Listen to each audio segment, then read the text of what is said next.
As filmmakers, our job is to tell a captivating story using visuals, and of course, sound when we need it. So when you're starting out, what are some things that you should keep in mind to create a film that actually makes an impact?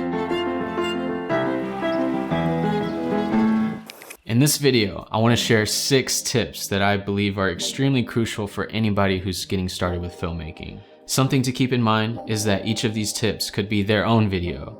So in order to avoid making this an hour long, I did my best to concise it down as much as possible. If you have any questions throughout the video, make sure to leave it down below in the comments. Now let's get started. First of all, don't skip the pre-production process. Take the time to plan out your video. So do the research, do the outline, script, and shot list. Once you have all these planned out, then you're ready to get started. I don't know why it feels so good to just throw it down like that.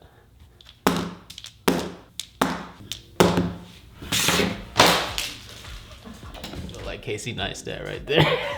When you take the time to do each of these steps, you're creating structure for your project, which is going to allow you to focus on being artistic. Pre-production is where the magic happens, and if I can tell you from any personal experience, I learned this the hardest. Reflecting on all the projects that I didn't take the time to do that, I didn't have that good of a video. I was scrambling around during the whole project. I wasted a lot of time trying to come up with the edit later on. And you can avoid all this if you just take the time to plan it before you start shooting.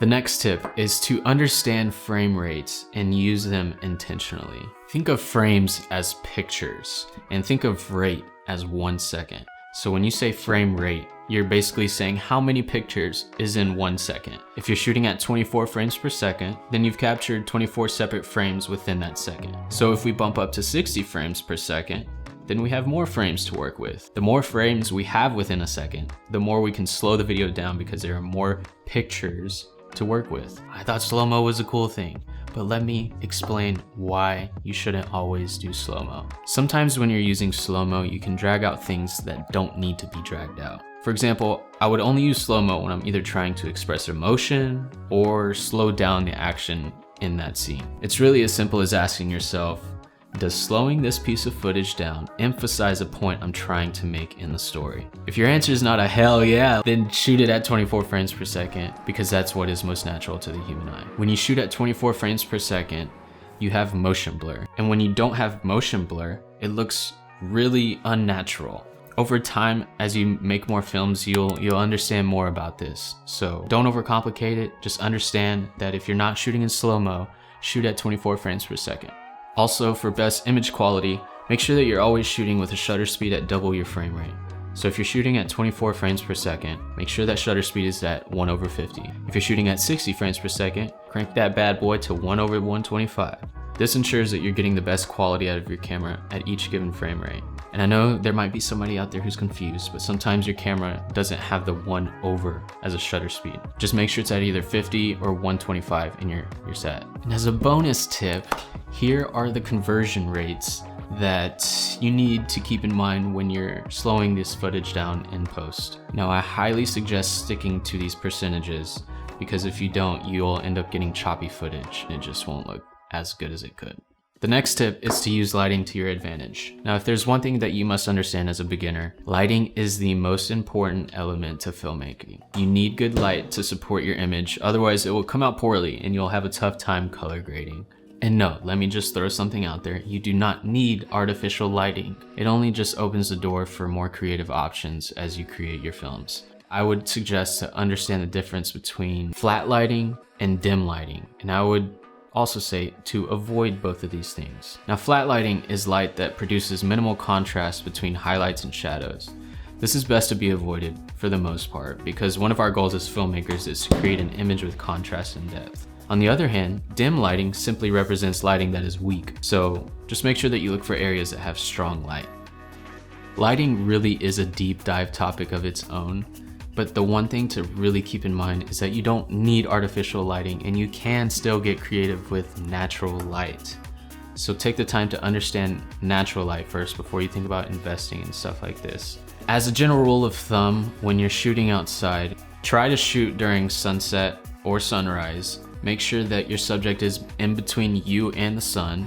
And when you're doing this, try to backlight them, which means that have them face away from the sun so that they have like a nice pretty outline, so to speak. You don't want it straight in their face like that because they'll squint and all that stuff. And also just try to make sure that your subject is the brightest part of the image, because that's how you get people to focus on your subject.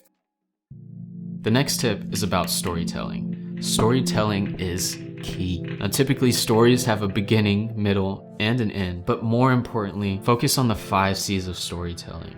The 5 C's of storytelling are context, conflict or complication, challenges, climax, and consequence. As long as you can list out information for each of these 5 different things, you have a story worth telling.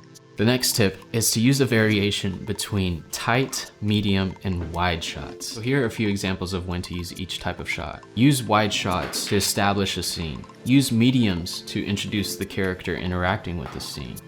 And then use tights or close-ups to draw emotional connection, show detail, or to exaggerate action.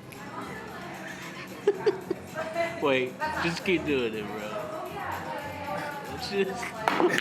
Almost in every shoot that I do, I try to get these 3 variables: wide, medium, close-up. The next tip is to incorporate sound to amplify your visuals. The great thing about video is that you can incorporate audio as well.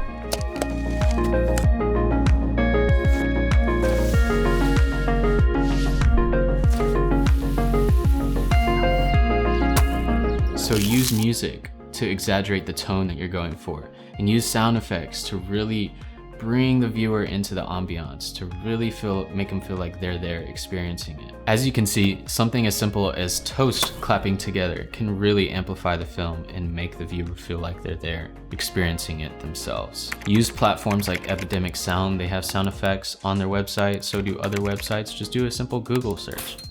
Or you can try to make sound effects on your own.